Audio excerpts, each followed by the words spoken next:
Yes. So we are on motion now, and motion can be described as change in position of an object with respect to a reference point. Let us find out what is the meaning of this. As I told you just now, we are having an object, say a boy, a man, at this place, and suppose I say that this man, this boy is not moving, it is stationary, then I am completely right. And if I say he is in motion, then also I am completely right. क्यों? ऐसा कैसे possible हुआ कि भाई ये motion में भी है, ये रेस्ट में भी है? क्योंकि मोशन का मतलब होता है मूवमेंट, और मूवमेंट हमें पता लगता है चेंज इन पोजीशन से। जब किसी भी बॉडी की पोजीशन में चेंज आता है तभी हम बोलते हैं कि वो मूव कर रही है। अब इसको समझने की कोशिश करें। यहाँ पर एक और बॉय है, ठीक है, दोनों यहाँ पर बैठे हुए हैं, both of them are sitting. Then with respect to each other, their position is not changing, so we will say that they are not in motion, because according to definition of motion, motion is what? Change in position of an object with respect to some reference point. तो यहाँ तो कुछ change ही नहीं हो रहा। अब थोड़ा imagination use करना है। You need to visualize. Both of them move from here and reach here.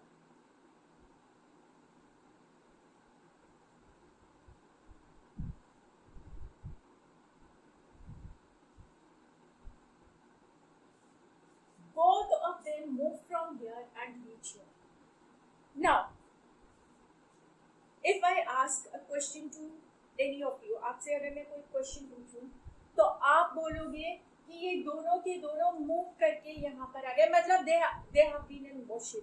But again, my answer will be they are not in motion. क्योंकि मोशन जब हम देखते हैं तो वो होता है चेंज इन पोजीशन। अब भाई एक दूसरे के रिस्पेक्ट में तो इन्होंने पोजीशन चेंज ही नहीं करी। पहले भी ये एक दूसरे से इतनी दूरी पर थे, अब भी ये एक दूसरे से इतनी दूरी पर है। तो जब हम इन दोनों की पोजीशन इन दोनों के ही रिस्पेक्ट में देख रहे हैं तो इनमें कोई भी चेंज नहीं आया है। ऑब्वियस है, कोई भी चेंज नहीं आया। तो एक दूसरे के रिस्पेक्ट में they are not in motion. But when I say that here is a tree, ये एक ट्री है, पहले ये ट्री से इतनी दूरी पर थे, अब ये ट्री से इतनी दूरी पर है, तो ट्री के रिस्पेक्ट में इनकी पोजीशन में चेंज आ गया। तो with respect to the tree they are in motion, but with respect to each other they are not in motion. तो ये मोशन एक जो है ना बड़ी सिंपल सी टर्म है, बट यहाँ पर इसके लिए रेफरेंस पॉइंट ढूंढना बहुत ज़रूरी होता है, तभी हम बोल सकते हैं कि कोई चीज़ मोशन में है। अब इसको फिर से इस तरह समझने की कोशिश करो कि भाई दिस इज माई हाउस, ठीक है, I am inside my house.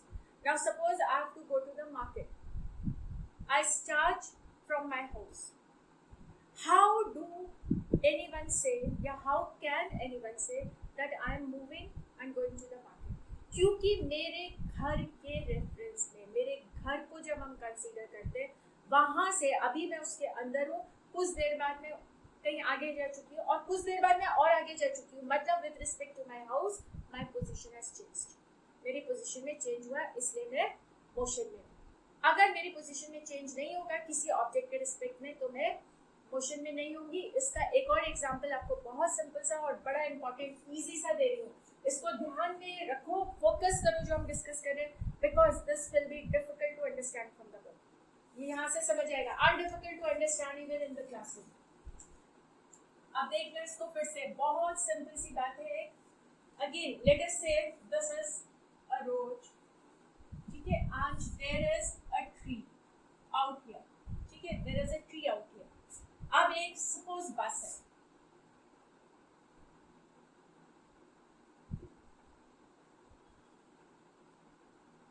ठीक है, ये बस है, ये इस डायरेक्शन पे सपोज मूव कर रही है, और बस ने suppose I am sitting in the bus, I am inside the bus, ठीक है, हियर आई एम सिटिंग, और यहाँ पर बैठा है अनब्बे, सपोज यहाँ अर्जुन बैठा है या ईवा, कोई भी बैठा है आप जैसे।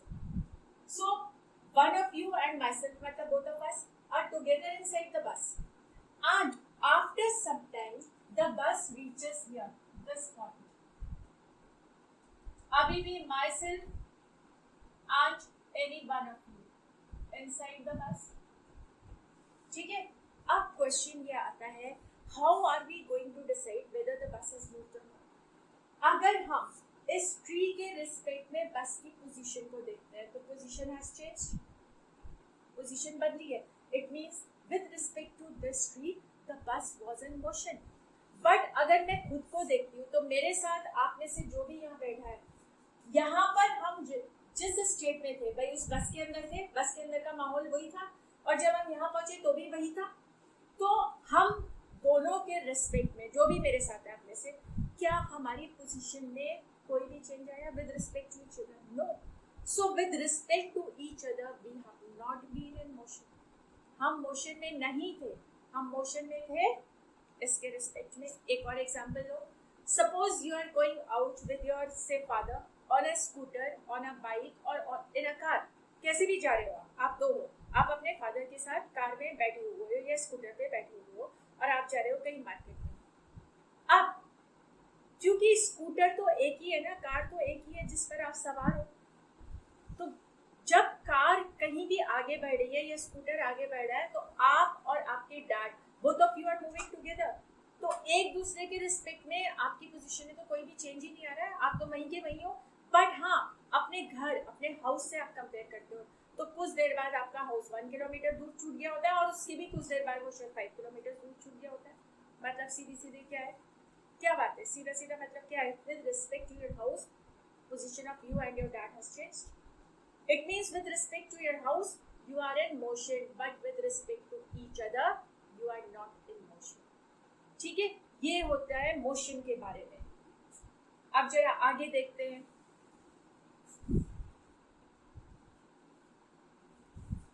Yes, so let us take another example. और वो है हमारा अर्थ. आप सभी लोग जानते हो अर्थ दो तरह का मोशन शो करता है, एक तो रोटेशन होता है, दूसरा रेवोल्यूशन होता है. जरा इसको समझने की कोशिश करना.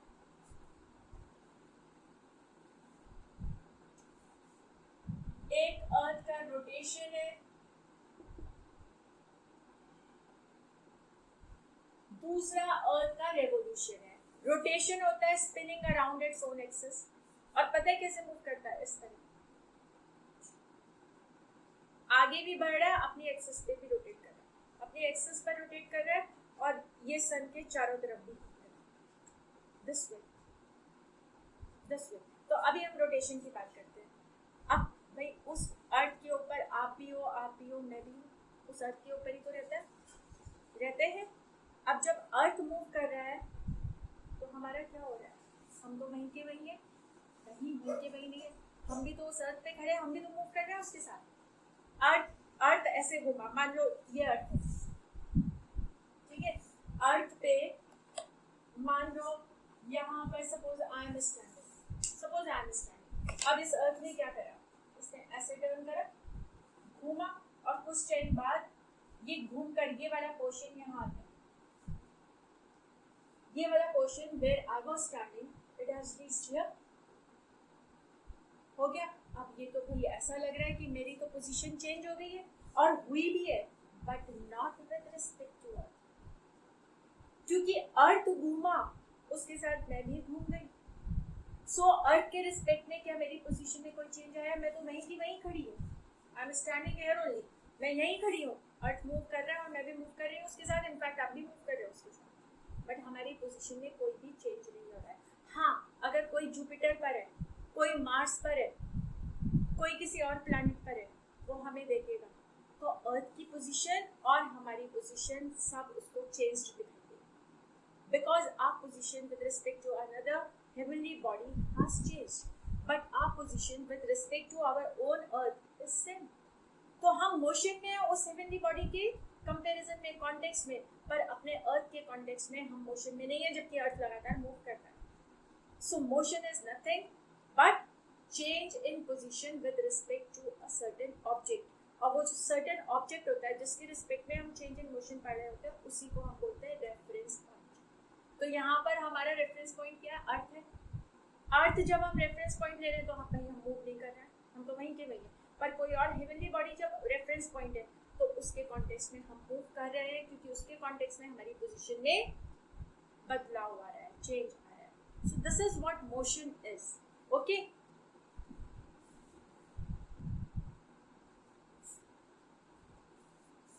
Straight line all of you are familiar with. इसमें जरा हाउस ही बनाते हैं, एक हाउस बना लेते हैं, हट बना लेते हैं।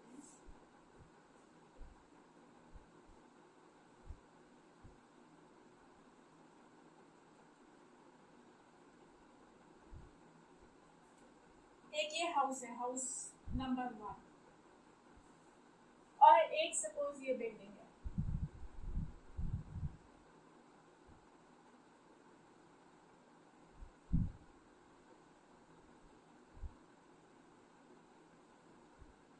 एक ये बिल्डिंग है। इस हाउस से इस बिल्डिंग में जाने के बहुत सारे रास्ते। यहाँ पर सपोज कोई लेबर क्लास रहती है, तो इस labour class suppose a man and a woman lives here, तो इनको यहाँ पर वर्क मिलेगा। इतनी बड़ी बिल्डिंग बन रही है तो ये यहाँ पर जाएंगे। अब ये यहाँ पर जाएंगे तो इनके जाने के बहुत से तरीके हैं। देखो, ये यहाँ से निकले, ये वाला रूट लिया और यहाँ पहुँच गए। रास्ता है ये यहाँ से ये भी पहुँच सकते हैं। And this is also a route. This is also a route. Route number 1, route number 2, route number 3, route number 4. ये 4 रास्ते हैं इनके, इधर इस घर से इस घर में पहुंचने के लिए 4 रास्ते हैं। ठीक है, अब इस चारों रास्ते से जब जाते हैं तो हम पहुंचते तो वही है।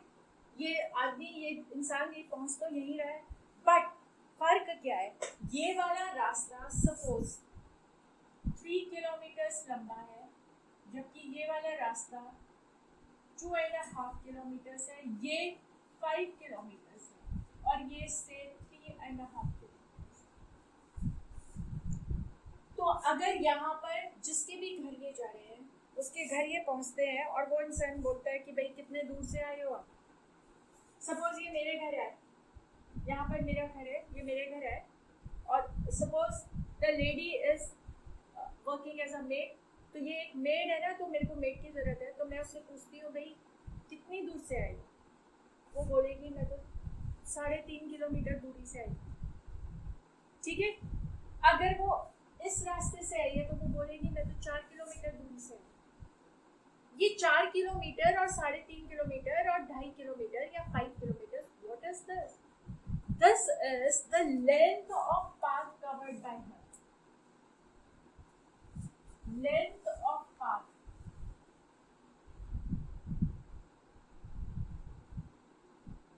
Covered by her.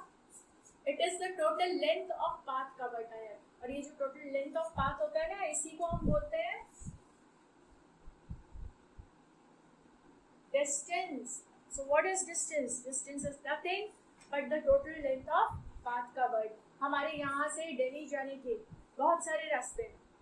हम आनंद विहार होकर जाते हैं, हम नोएडा होकर जाते हैं, हम सीधा ये NH24 से जाते हैं। सब रास्तों से हम पहुँचेंगे दिल्ली, बट सब रास्तों पर हमारा डिस्टेंस कवर्ड, हमारा लेंथ ऑफ पाथ अलग अलग होगा। कोई हमें थोड़ा शॉर्ट पड़ेगा, जल्दी पहुँचा देगा, कोई ज़्यादा लंबा है, देर में पहुँचाएगा। ठीक है, तो हर रूट से हम जाएंगे, वो जो लेंथ ऑफ पाथ होगा उसको हम बोलेंगे डिस्टेंस।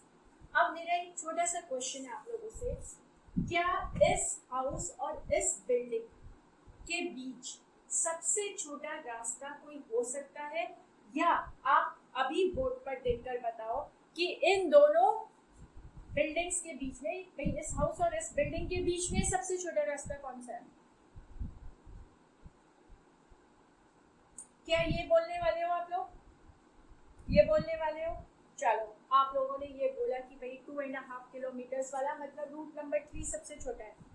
ठीक है ना, रूट नंबर 3 सबसे छोटा है।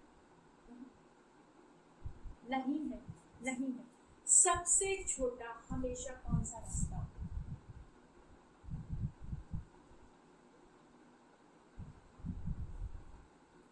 स्ट्रेट, जब कोई रास्ता बनेगा जो बिल्कुल सीधा है, straight path is always the shortest.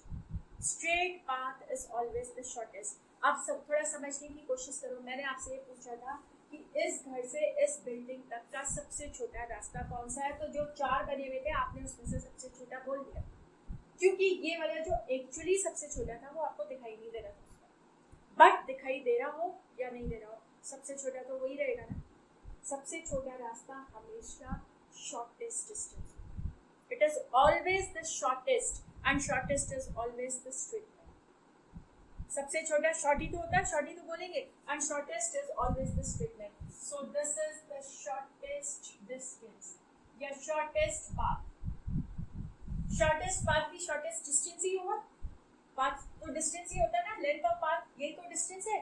ये shortest path है तो भाई shortest distance है ये इससे इस बिल्डिंग तक पहुंचने का. और इस शॉर्टेस्ट पाथ जो कि कैसा होता है, जो स्ट्रेट लाइन होता है, इसी को हम बोलते हैं डिस्प्लेसमेंट.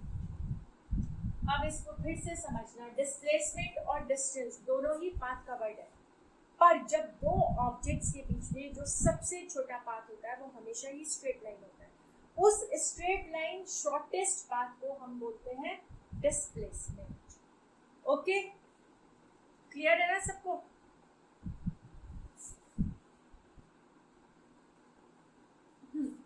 ए और बी हमारे दो बिल्डिंग्स मान लो, फिर से 2 बिल्डिंग्स है, ये इसके गेट्स है. ए से बी जा रहे हैं.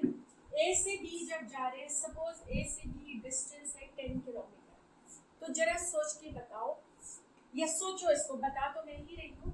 जब ए से बी में गए तो हमने कितना डिस्टेंस कवर किया? हमने 10 किलोमीटर पाथ कवर किया. ठीक है, 10 किलोमीटर पाथ कवर किया. और भाई ये तो स्ट्रेट था, ये तो स्ट्रेट पाथ था, है ना. डिस्टेंस हमने 10 किलोमीटर किया और डिस्प्लेसमेंट हमने कितना किया? Displacement is straight length path. Shortest वो भी तो 10 किलोमीटर हुआ, वो भी 10 हुआ.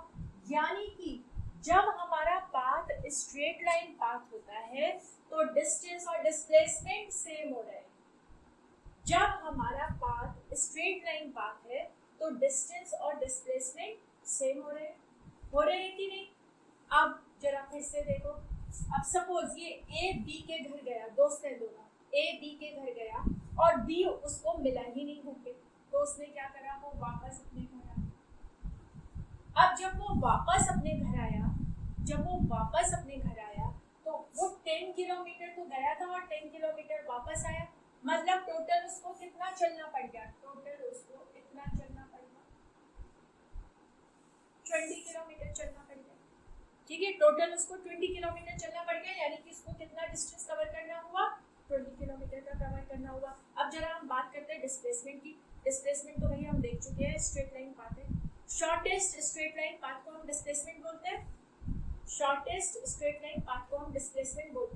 और डिस्प्लेसमेंट को एक तरह से और डिफाइन करते हैं, वो होता है फाइनल पोजीशन, या आप कह सकते हो difference of path between initial and final positions. ये इनिशियल थी, ये फाइनल पोजीशन है. इनिशियल और फाइनल पोजीशन के बीच में कितना गैप है? 10 किलोमीटर. तो भाई डिस्प्लेसमेंट 10 था. पर अब दूसरी बार क्या हुआ कि जब बी मिला नहीं, वो तो वापस आ गया कि नहीं? तो उसकी इनिशियल पोजीशन भी यही थी और उसकी फाइनल पोजीशन भी यही है कि नहीं? जहां से गया था वहीं वापस आ गया. इनिशियल और फाइनल सेम है कि नहीं? और जब इनिशियल और फाइनल सेम है तो उनके बीच का डिफरेंस क्या है? 0. यानी कि इस केस में डिस्प्लेसमेंट कितना हुआ? 0. Displacement is 0 when the body moves and return back to its original position, then the displacement is 0. जबकि distance कितना होगा? ये पाथ प्लस ये path. I hope all of you have understood this difference between distance and displacement. अब दूसरी बात क्या है कि हम ये बात जानने की कोशिश करते हैं कि जो हमारा डिस्टेंस और डिस्प्लेसमेंट है वो पाथ डिपेंडेंट है कि नहीं। पाथ डिपेंडेंट,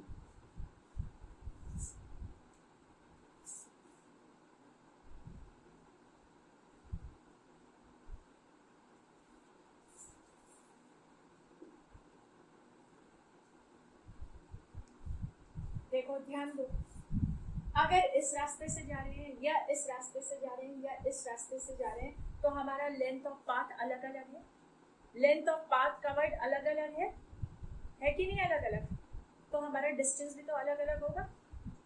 इसका मतलब डिस्टेंस क्या है, डिस्टेंस पाथ पर डिपेंड कर रहा है, distance is path dependent while displacement is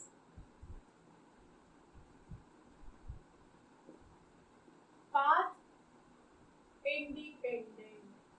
क्यों अभी बताया था ना पाथ इंडिपेंडेंट क्यों है, क्योंकि भाई ये तो इनिशियल और फाइनल पोजीशन पे डिपेंड कर रहा है, ये किस रास्ते से पहुंचे उस पर तो डिपेंड नहीं करता है, क्योंकि इनिशियल और फाइनल पोजीशन के बीच में तो आपने क्या बनानी है, स्ट्रेट लाइन बनानी है।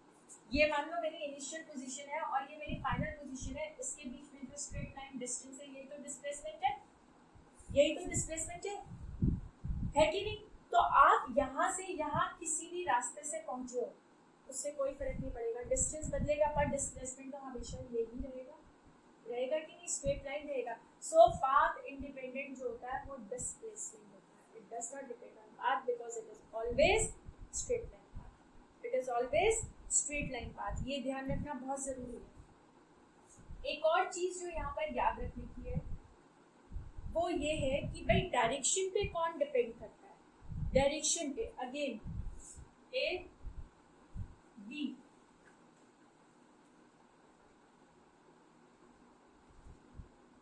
ए से बी में आप अलग अलग रूट से जा रहे हो, अलग अलग रूट से जा रहे हो कि नहीं, तो यहाँ से जो total length of path covered किया वो था डिस्टेंस 1, यहाँ से जो किया वो था डिस्टेंस 2, यहाँ से जो किया वो था डिस्टेंस 3, और क्योंकि जो थर्ड वाला था वो स्ट्रेट लाइन था इसलिए वो डिस्प्लेसमेंट भी था।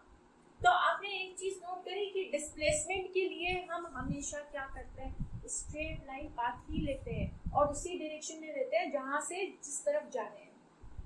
तो क्या डिस्प्लेसमेंट डायरेक्शन डिपेंडेंट है ना, डायरेक्शन डिपेंडेंट है। So displacement is dependent on direction, is dependent on direction while distance is not dependent on direction। हमने एक चीज और देखी भाई, डिस्प्लेसमेंट की भी कुछ न्यूमेरिकल वैल्यू है और डिस्टेंस की भी, जैसे फिर से देखते हैं यहाँ से इधर जाते हैं स्ट्रेट लाइन 10 किलोमीटर, वापस आते हैं 10 किलोमीटर, तो ए से बी तक जाना और बी से वापस ए आना, इसके बीच में total length of path covered है 10 kilometre plus 10 kilometre, so distance हो गया 20 किलोमीटर। पर डिस्प्लेसमेंट कितना हुआ, displacement is the distance between initial और फाइनल पोजीशन, इनिशियल भी यही है फाइनल भी यही है, इन दोनों के बीच में डिस्प्लेसमेंट कितना है, 0। इनके बीच में भाई इनिशियल और फाइनल पोजीशन, मैं आपके घर तक गई और आपके घर घूम कर मैं वापस अपने घर आ गई, तो मेरी इनिशियल और फाइनल पोजीशन तो सेम ही रही ना, मेरा घर रही कि नहीं, मैं अपने घर से गई थी और अपने ही घर वापस आ गई, तो मेरी इनिशियल और फाइनल पोजीशन तो सेम रही, और जब मेरी इनिशियल और फाइनल पोजीशन सेम रही तो इनिशियल और फाइनल पोजीशन के बीच का डिफरेंस क्या है, 0 है, और वही तो डिस्प्लेसमेंट होता है, तो डिस्प्लेसमेंट 0 है। ठीक है, ये बात समझ गए अच्छे से। अब एक लास्ट चीज इसमें जो आती है, हमने देखा कि displacement is dependent on direction, यानी कि डिस्प्लेसमेंट वो क्वांटिटी है जिसके पास मैग्नीट्यूड भी होता है। क्या डिस्प्लेसमेंट हमेशा 0 होता है, नहीं होता ना, डिस्प्लेसमेंट कभी 0 होता है, कभी 10 20 कुछ भी हो सकता है, मैग्नीट्यूड है। और अभी हमने देखा it is dependent on direction, मतलब डायरेक्शन से वो चेंज हो जाएगा डिस्प्लेसमेंट, तो डिस्प्लेसमेंट के पास मैग्नीट्यूड और डायरेक्शन दोनों है, जबकि डिस्टेंस के पास केवल मैग्नीट्यूड है, इसका कोई भी डायरेक्शन नहीं है। ऐसी क्वांटिटीज जिनके पास केवल मैग्नीट्यूड होता है पर डायरेक्शन नहीं होता, उनको हम बोलते हैं स्केलर क्वांटिटीज। और वो जिनके पास मैग्नीट्यूड और डायरेक्शन दोनों होता है, उनको हम बोलते हैं vector quantities. So displacement is a vector quantity while distance is a scalar quantity. ठीक है, ये पॉइंट्स ऑफ डिफरेंसेस है और ये बहुत इंपॉर्टेंट क्वेश्चन है, इसके ऊपर क्वेश्चन आता है। चलो उसको देखो जरा।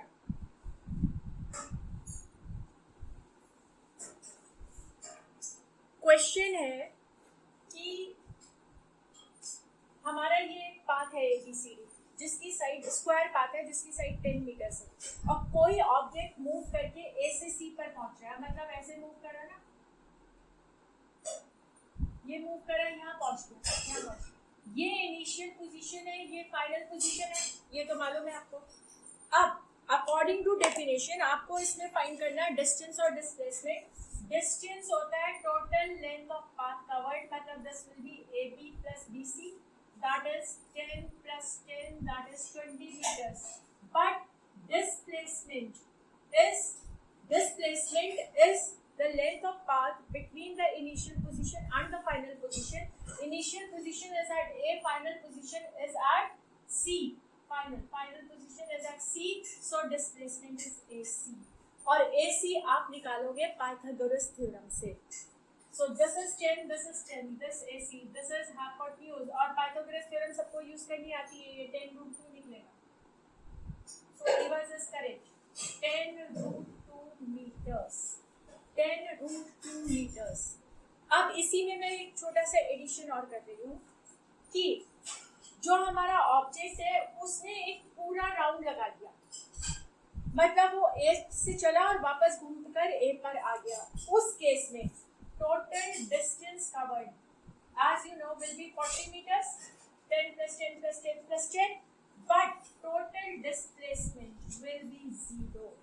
Why? Because initial position is A and final position is also A. So distance between initial and final position is 0. So displacement is 0. ठीक है, समझ गए? Displacement is 0।